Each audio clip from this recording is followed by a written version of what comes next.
So this is about the Zerg basics and like learning what to do. So at the start of the game, you start off with 6 spires,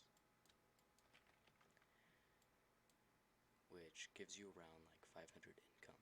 You also start out with these 4 spawners on all 3 sides.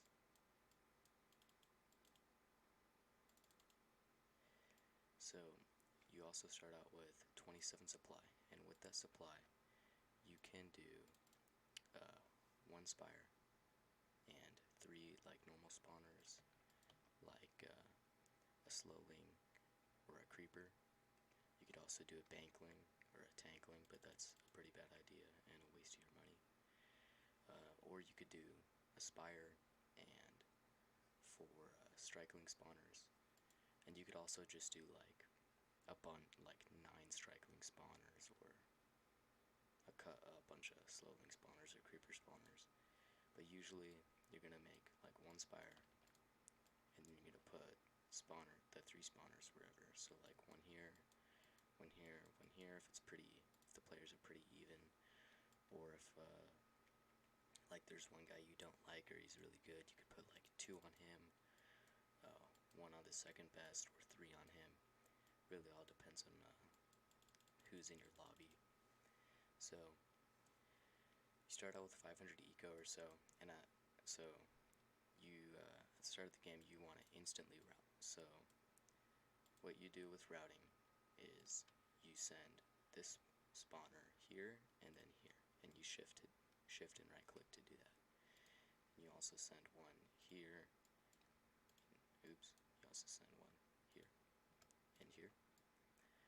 There's some people who will do like up here, and they'll do this, and while this does work, it slows down the time that the Zergling will get here, which kind of means like less Zerglings attacking the Terran. So instead, what you could do if they're not taking this gas, which they typically don't, you can leave a Zergling here, and you can just keep this routed here, straight to the base. And what this Zergling does is it'll give you vision of right here. So if the Terran like pushes out, so if they do something like this, or they set up the Marines, and they do this, then you can see with the Zergling right here that they're about to take this top gas. So you could keep it there. You could also go here. This is what I usually do. It doesn't really slow down the Zergling. And with this Zergling right here, you could also do one right here if they're not taking this one. If an SCV comes up here to build a refinery, you can target down the SCV and kill it. And if you kill it, that's good. If you kill the refinery without them canceling that, that's even better, like way better. So after you start out with the routing, you want to route all 3 sides. Routing right here, like this, I think is an even worse idea because it's even farther than this, I'm pretty sure. And you route here with this one, obviously. And you leave these in the middle, unless you're doing something special with them. They're routed over here because I was messing with some stuff. But they're default routed to like right there. So you could route here. I think it's a bad idea. Usually you can route here, here, and then here, because the middle Terran usually has the hardest time pushing out because of these big gaps, whereas compared to these smaller gaps. So you can usually sneak the Zergling by, or Slowling by, right here, and then get him into this gas. And you could also keep a Slowling right here to kill an SCV. So after that, you usually will like micro your units a little bit, get another supply, get like maybe 2 spires, couple spawners. If the Terrans are pretty new, you could maybe get 3 spires. If the Terrans aren't new and you're trying to like kill them really fast, which I think this is a little bit of a poor idea, but you could go into all spawners, which sometimes works. Messing with the audio a bit, which sometimes works. You could also do you could do like strikelings, which I think is a bad idea, especially at the beginning because they cost 70 minerals, whereas compared to the slowling, it's only 50 minerals, and the cost of the drone, so that totals 70 and 90. So you're losing, well, you're not necessarily losing, but you're kind of wasting, like 2 times, you're wasting like 80 minerals, which could be put towards the next supply, which is 600. Supply after that, 725, I think. Next one is like 850, something like that. And they keep going up and up. So these are what the upgrades at the hive do. So you can make a drone, which builds stuff, builds all these things, which I'll explain later. You can make a hydralisk. Typically, you're not going to really make any hydralisks from your hive. If you want to, you're going to make them from like these nests right here, which you start off with 6 of, one in the middle, or one on the middle side. Your teammate starts off with the other one. Whichever one you get, I think it's random. It might be top and bottom each get a certain one. I'm not sure. But you can also make an Omegalisk, which costs 35,000 minerals and takes 120 seconds to hatch. This is a late to mid-game thing, depending on how good your eco was, and if you save for it and push Terrans in. You can make an Omegalisk, which when this spawns, I'll explain what it is. Also with the Omegalisk, you can heal it with an Infestor, which will give it an HP boost. So you can get it up to a max 1000 HP on the egg, as you can see right here. And so like if an Ion spawns, an Ion does, I think it's like 1200 damage. So you're gonna want to do it like 3 more times if an Ion does it, which is maybe like 2-3 infestors worth of energy. So that's what the Omegalisk does. The Hydralisk spawn size. So Hydralisks, what they do is when you spawn them, they start off with this thing right here, and maybe it's messed up in the practice mode, but there's like a 2-minute or a 1-minute thing, and then the Hydralisk will get another like size, another like layer. And what this does is when like the Terran goes to kill it, it's gonna take it, it's gonna kill it, and then it's gonna only use one of its, I guess you could call it, lives. I think it also gets like range or something, or damage, depending on how much it goes up, I'm not sure.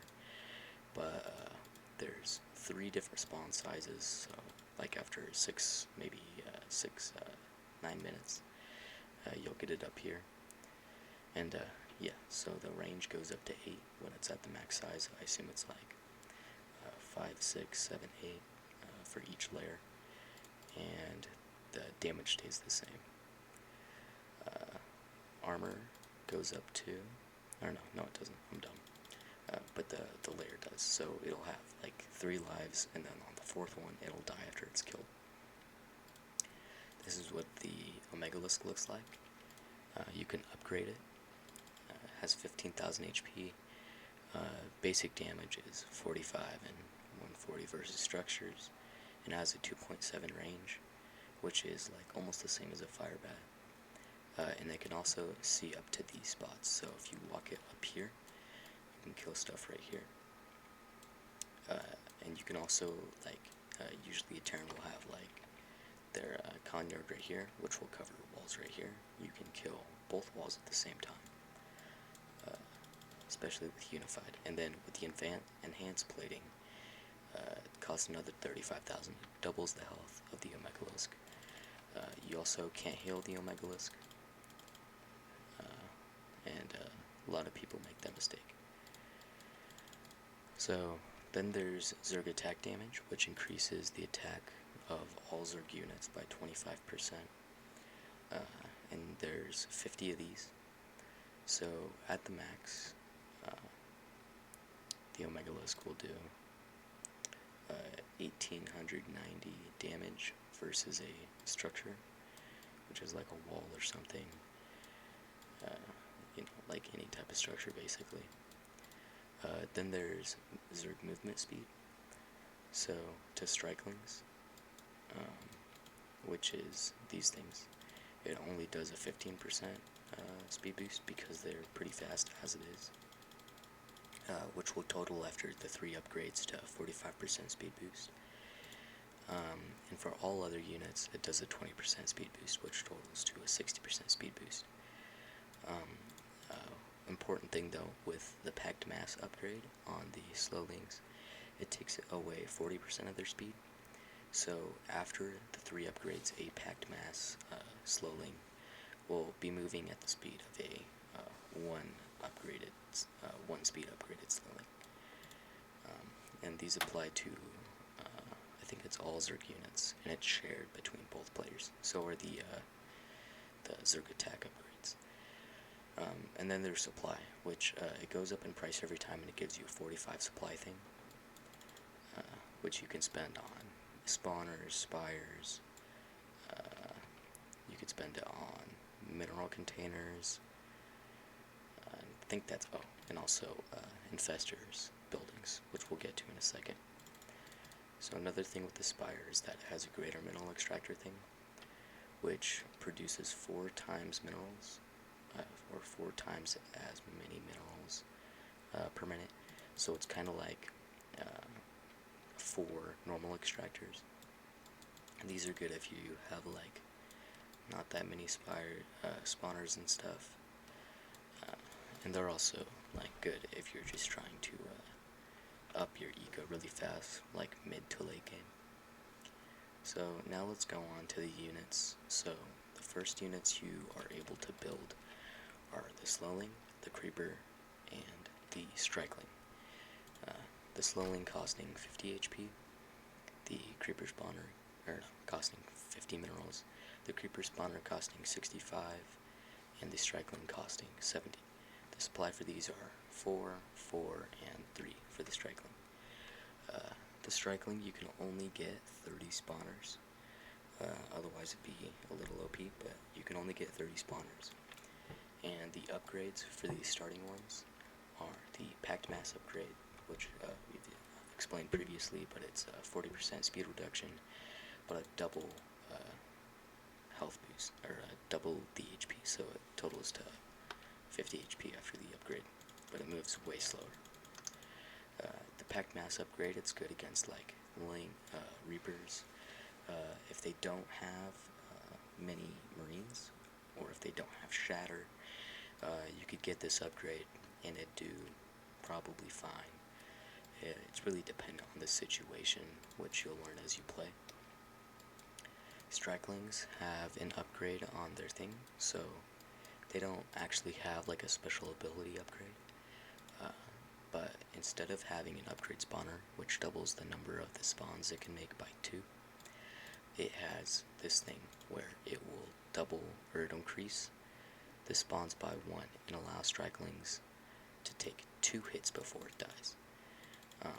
And they have a different little color change, which is this. And this one can take 2 hits now. So that's what the strikeling does. The creeper, it shoots at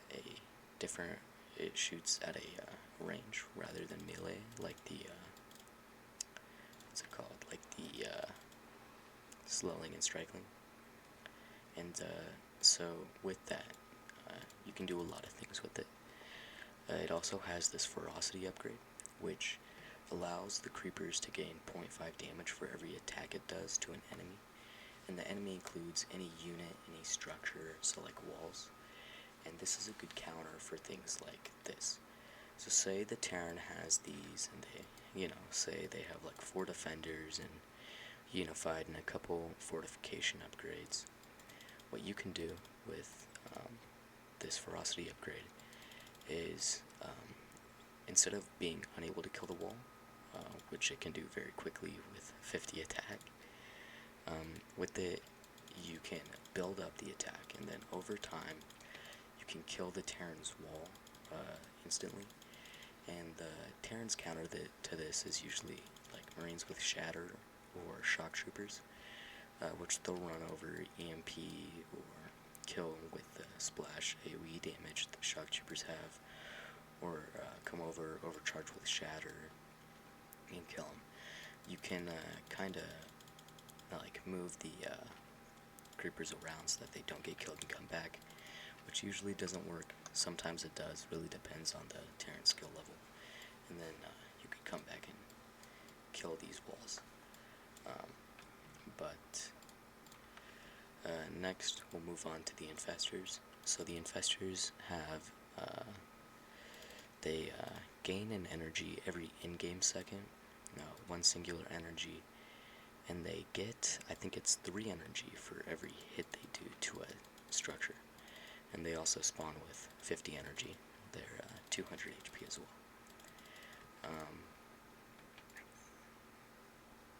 So yeah, they gain like 3 energy, for every hit it does to a Terran structure. And with this energy, what you can do is you can make spore crawlers. And what spore crawlers do is they're like an artillery kind of thing. There's some special things you can do with them. For example, you can take them over to here, and this infestor is really slow, but you can take them over to here, and then with their far range, if you get them like probably a little closer, you can hit in here. And so like if this Terran is camping and they have, or turtling and they have cows in here, there's a big chance you can hit it. So yeah, right here, and we'll do like about that much, or not like that much damage with the rejazz. This is the stuff they do. So they shoot out these literal balls, and they do some damage. They do more damage to units, so they're good against like defenders that are right here healing this wall. Sometimes you can get some kills off with marines if like they're camping right here. They have their uses. They're not that good really anymore because Terrans know how to use tanks, and they usually have a talus. And also the buildings the infestors can make are way better. Infestors can also use transfuse, and with transfuse, what they can do is they can heal other units. I think it's every unit in building except for the Omegalisk. They can also heal themselves, so if they're about to die, it automatically will heal them, which is pretty useful and pretty nice. But the infestors can also make buildings. So what these buildings do is they're essentially big spawners, and with these big spawners, they do the same. They are like a mineral extractor, but they don't kind of like do the same thing. But they give the same mineral bonus as a mineral container. Not a mineral extractor, sorry, but a mineral container. That's what the large spawners do. They'll give the same bonus eco. So the 5 things you can build are the Beastling, the Ravatar, or Ravator, Infused Roach, Torlisk, and Baneling. So the Torlisk is objectively the best one, but all of them have their uses. So like Beastlings, they have 200 HP and they move pretty slow, and they don't really have that much attack. They have a way lower attack, but we're at 50 attack on these. And they move pretty slow. They're faster with the speed upgrades, of course, but they're good against like Reapers, because they can tank damage pretty well. And that's honestly pretty much it. They, if the Terran is massing a bunch of shocks, they could be a little bit good if they don't have any upgrades for them and stuff, or if they don't have that many shocks. The next unit it builds is the Ravator, which costs 400 energy and 400 minerals and 20 supply. The Beastling costs 20 supply and 250 minerals and no energy. They all have 30-second build times also. But the Ravator, what it does is it does, at the beginning it does 10 damage to structures. And it does this kind of splash AoE attack on buildings. So what it does is it'll remove 5 wall levels. So if this wall has like 5 fortification levels, it will remove those, and then the Zerg will basically be fighting a level 0 wall or building. This is useful. It does a lot of damage. This is the splash AoE attack. It's like fire.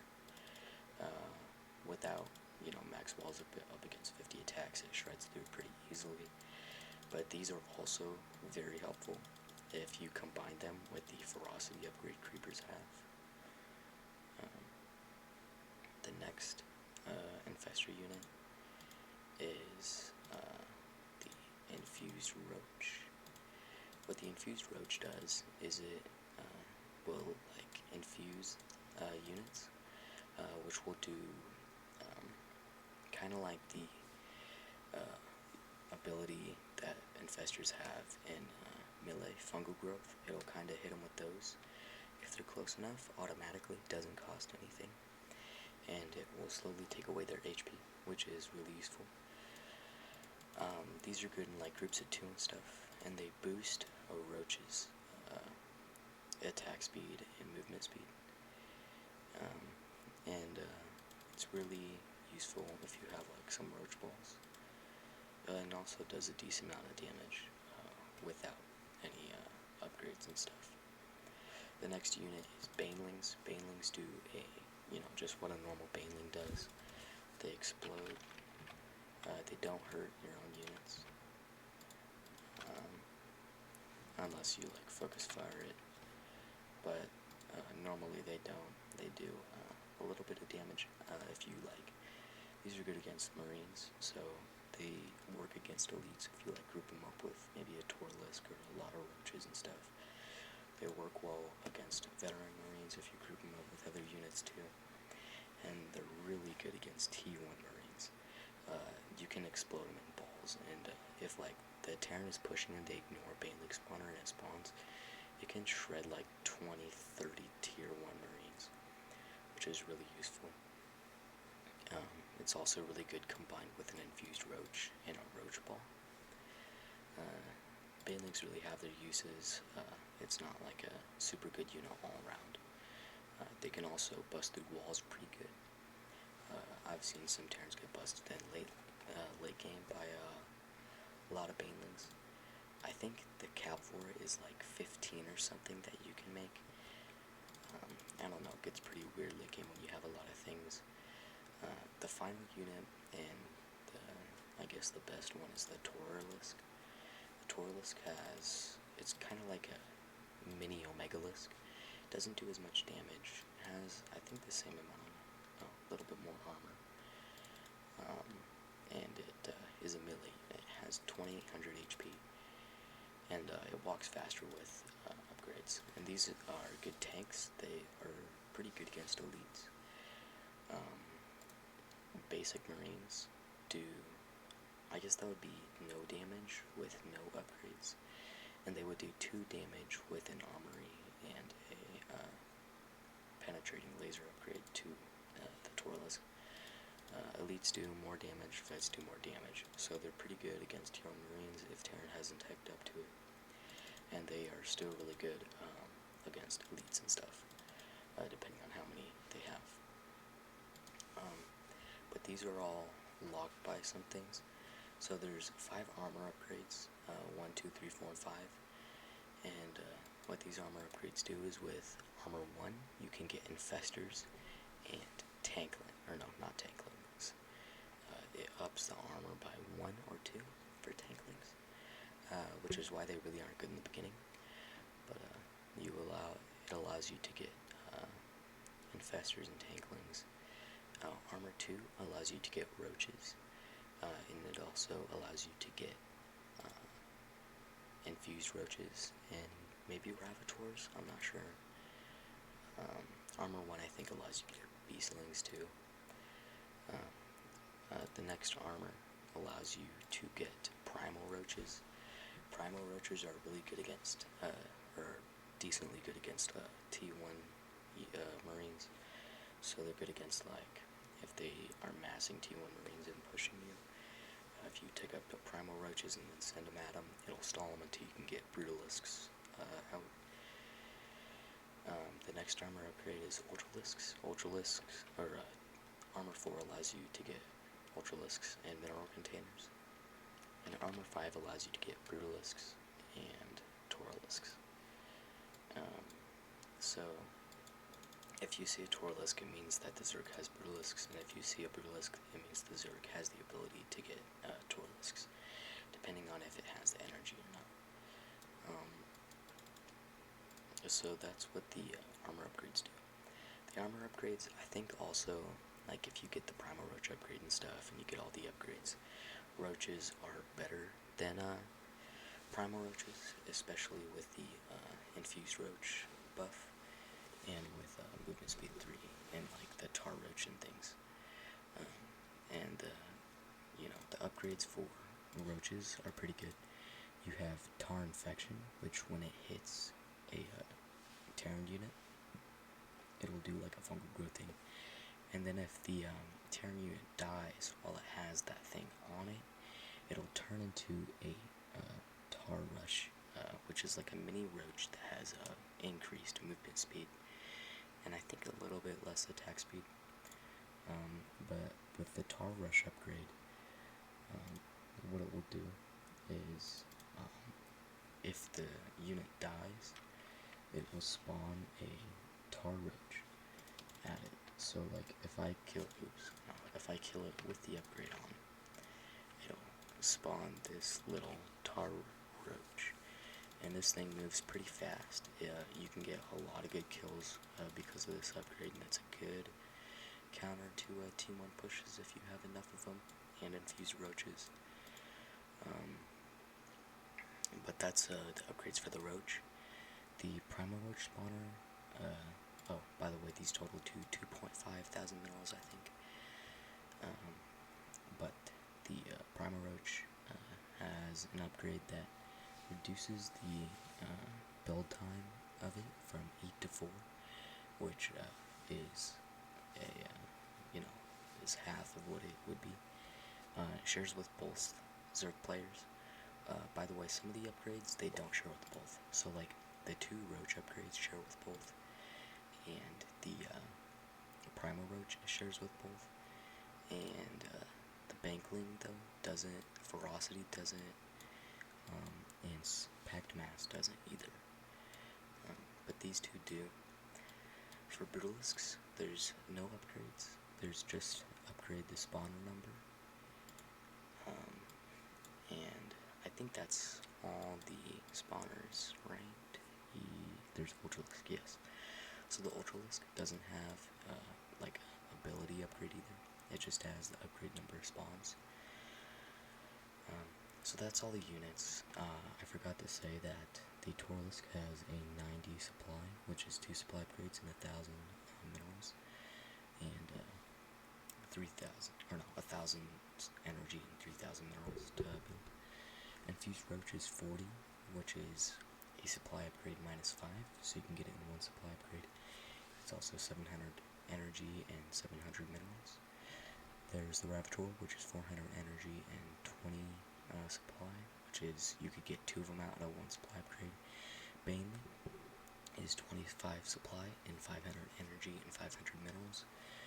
So you can only get 1 of these per supply upgrade, and you could not get 2 with 2 supply upgrades. Or no, you could get 2 with 2 supply upgrades.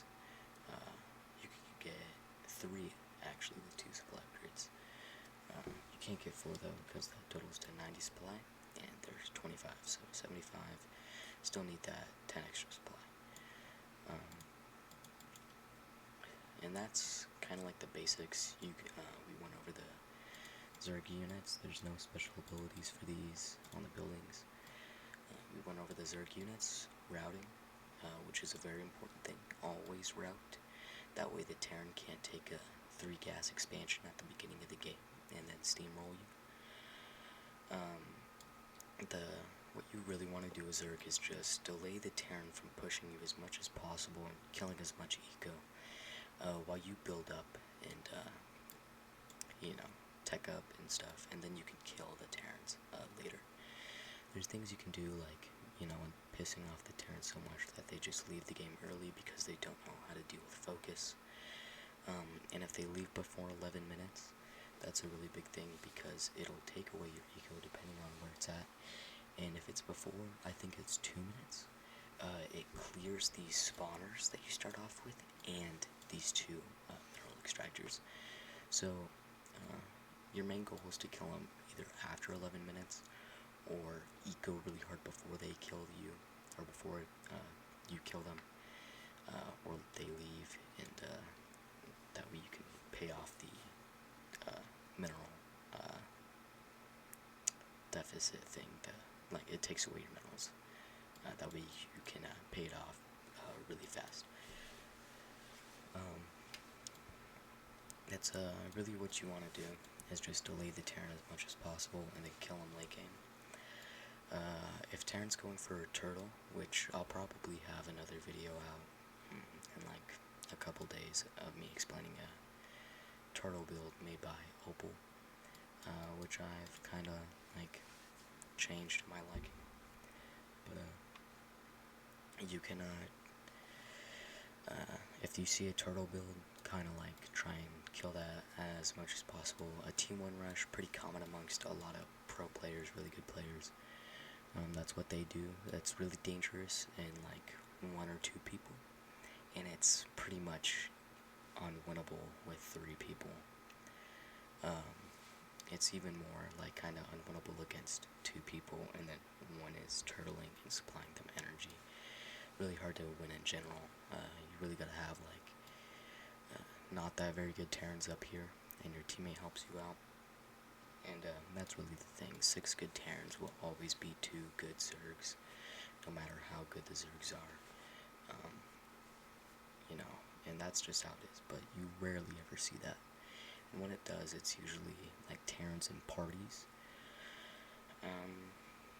But yeah, that's really the Zerg basics. Hope you learned a little bit. Hope you enjoyed. And I'll like have another video like in a couple days. So see ya.